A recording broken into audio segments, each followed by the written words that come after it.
So we're going to look at a jerk chicken recipe. We're going to focus on the marinade part of it because that's where all the herbs and spices are. I already pre-measured out a couple different ingredients. We're going to be using a food processor for this. I have my soy sauce already measured out. So I'm going to pour that on in.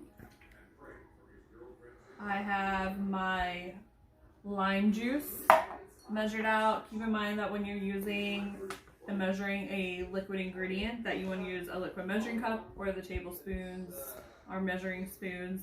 And when you measure, you want to get down at eye level. So I'll add that.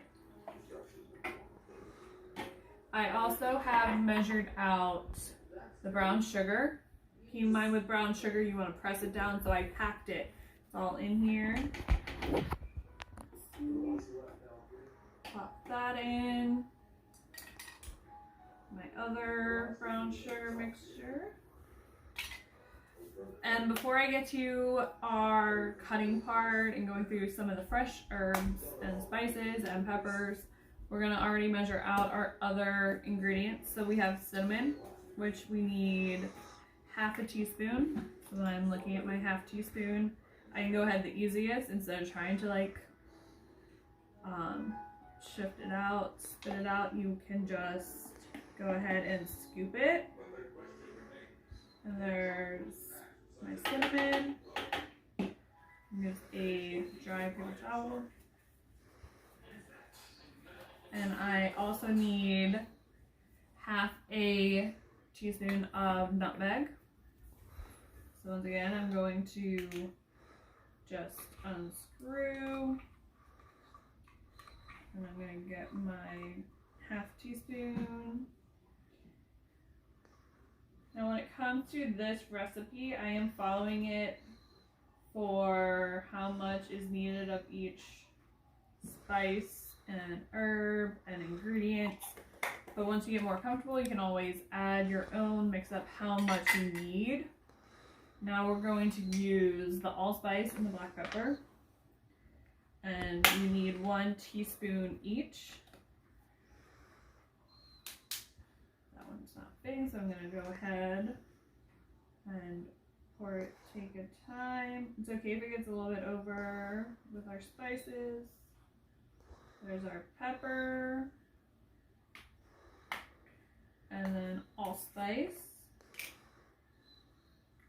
I'm going to scoop that one. And then I'll fill a little bit to the top, slowly. Those are our dried. Our recipe calls for some thyme leaves. So when it comes to thyme leaves, it's a tablespoon, and here's our fresh thyme. You're just going to take the leaves part off of the stem. So you go from the top, and you just run your hand, your fingers, down. You're getting your stem, getting it off of the stems.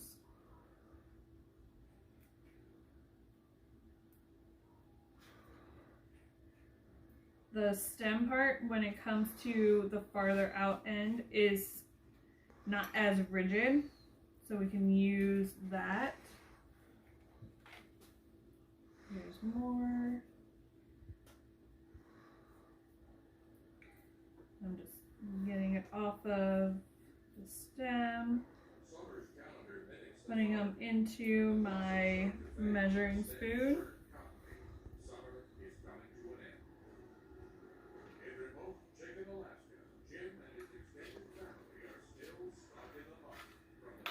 Calls for a whole tablespoon, so I want to fill it all up.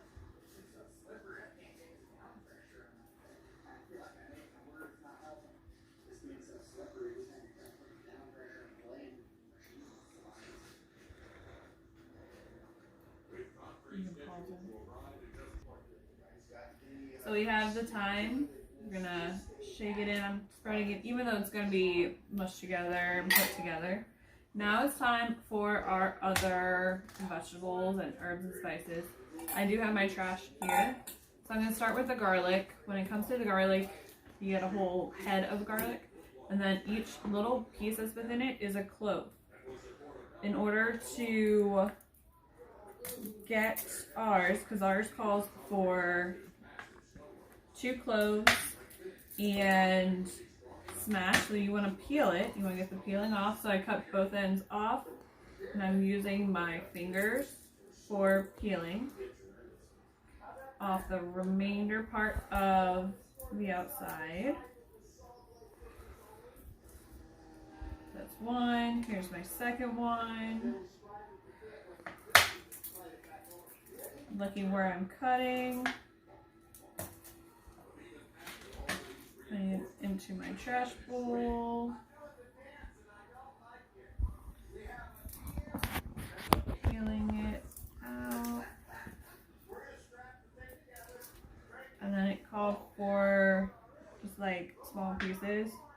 So I'm just gonna go ahead and do a quick little chop. Put those in.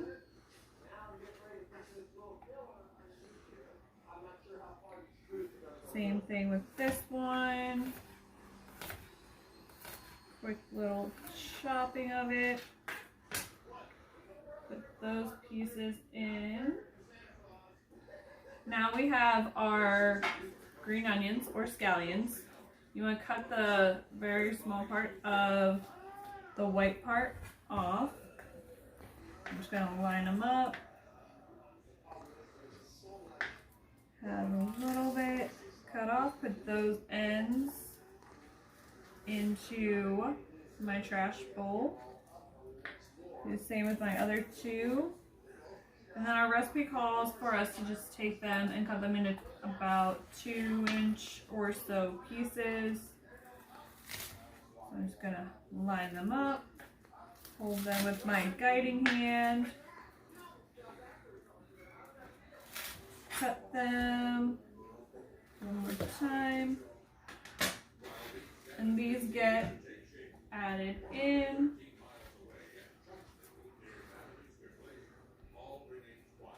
Before I get to the habaneros, we're going to talk about ginger. So ginger comes like this. It's a root. And the way to peel it is the trick. You want to take a spoon, and if you go in, it's going to help you with getting that skin off of the ginger. So you carefully do that. I'm using some pressure. I'm pushing down, like scooping it in a sense. Be slippery, so just be careful. Luckily it's just a spoon, so you shouldn't at least cut yourself. And I'm just getting the skin off of our ginger here. Your hands are gonna smell just like ginger, but good thing we wash them. Getting all that skin. See how quick and easy that was. And then our recipe calls for just slicing it. So I'm going to go with the smaller size. And I am slicing up the ginger.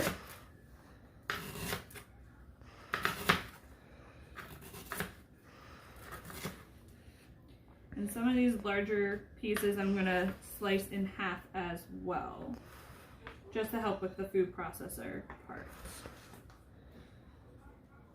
That one, and I'll take those 2. Now those go in. And our last ingredient is going to be the habanero peppers. Keeping in mind, this is going to add some heat. So you want to really wash your hands multiple times, not just once after it, because you don't want to end up touching your eyes or touching anyone else or anything, and then spreading some of the habanero. All we're doing is taking the stem off. So I'm just going to carefully chop off the very top little portion and do the same with my second one. I'm actually going to cut it in half.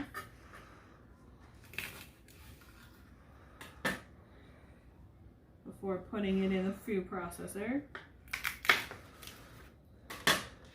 And that is all of the ingredients for the marinade that is going in here. I'm going to go wash my hands. Now that I've washed my hands, I'm ready to put the lid on the food processor and get it going.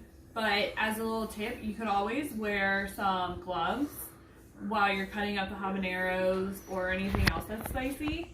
So then you don't have to worry about too much of the juices getting on your hands. But make sure that after you have cut up whatever you're cutting up, you switch out your gloves right then and there.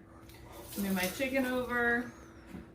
So when it comes to this, I'm putting my lid on and I'm going to twist it. And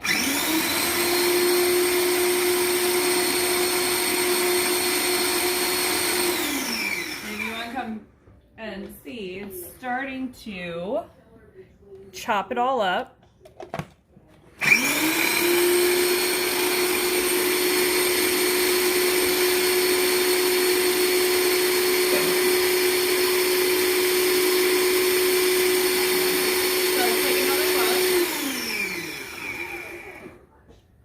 We're almost there. I want to go a little bit longer.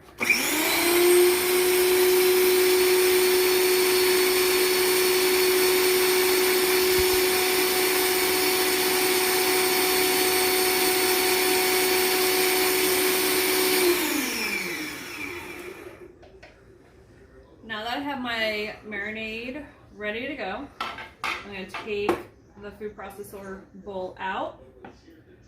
You want to take the blade out carefully. I'm going to put it right there for right now before I go to washing it. I already have my chicken separated out into the bags. I have 5 thighs in here and 5 thighs in here, just so that they're not being overcrowded within one bag. I also have it in a bowl as a way to make sure that if for any reason any of our marinade falls out while it's sitting in the refrigerator marinating, then it's leaking into a bowl and not all over everything else and causing some cross-contamination. So I have my chicken.